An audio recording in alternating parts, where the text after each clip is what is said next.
Hey everybody, welcome back to the Bottle Stories Podcast and another edition of One Sip and One Question.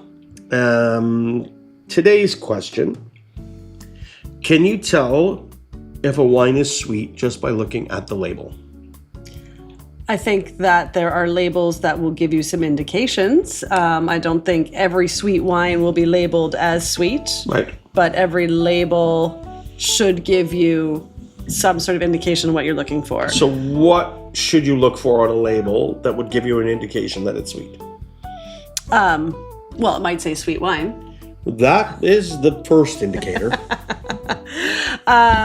Some grape varieties are going to be on the higher residual sugar end of things. Some certain styles of wine, ice wine, for instance, when you see ice wine, you know it's going to be sweet. Alcoholic content can sometimes play a factor in the sweetness. In Germany, definitely. If you have a Riesling or a Gruner, Not Germany. In Austria. If you have a Riesling and it's more like 8, 9, 10% alcohol, that's going to give you an indication that they kept the natural sugar in the wine and stopped the fermentation. That to me is always, that one's always the easiest way for me to figure it out. If it's under 10% alcohol, chances are it is naturally sweet. And that to me is the kicker. I want to make sure that whatever it is, that if it is a sweet wine, I want to know that it's naturally sweet, Right. and that there hasn't been any nasty chaptalization happening, Right. where they're actually falsely adding sugar at the end. I see you, Meiomi Pinot Noir. But the other one, I guess, would be the predicate system. So Germany and also now Austria does the same. Austria doesn't make a ton of sweet wines, but what they do, they model it after the predicate system. Yeah.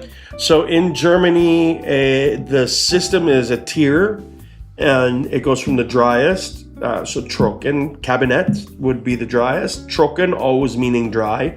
Cabernet can also have some residual sugar, but it should say Trocken on the label for it to be absolutely dry. And then it goes Cabinets, then Auslese, Spätlese, Beerenauslese, Trockenbeerenauslese, and Eiswein. Eiswein being the sweetest, and then decreasing in sugar content until you get back to the Trocken Cabinet. So also the region would give you an indication. So if you have a Sauternes, then you know that the Sauternes is going to be sweet because that area, that They appellation only produce sweet. There's a few others. Barzac, Bonnezeau in the Loire Valley, one of our favorites. Yes. We've had some other cool ones. And then you have like your Moscato d'Asti. Yeah, that's actually probably the most famous. Be careful with Moscato, people. I know there's a lot of lovers out there of pink Moscato. Guess what, folks? There's no such thing. That can't be a natural wine because Moscato is a green grape. It can't be made into a pink wine.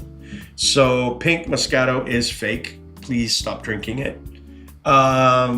Yeah, if you're going to have sugar, you might as well have natural sugar, like you said. Yeah. Yeah. So look for, if it's a Moscato, if you're looking for Moscato, make sure that it says Moscato d'Asti on it. d'Asti. That is a denomination of origin specifically making good sparkling sweet wines in the north of Italy.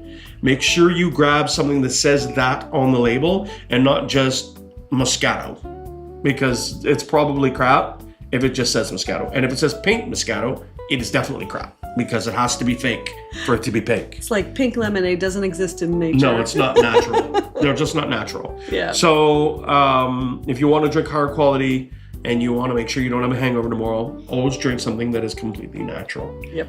Yeah, that's pretty much it for sweet. So I hope you learned something about sweet wine and how to choose it when you go to the store, and you know what to ask for. All right? I'll talk to you again soon. Cheers. Cheers.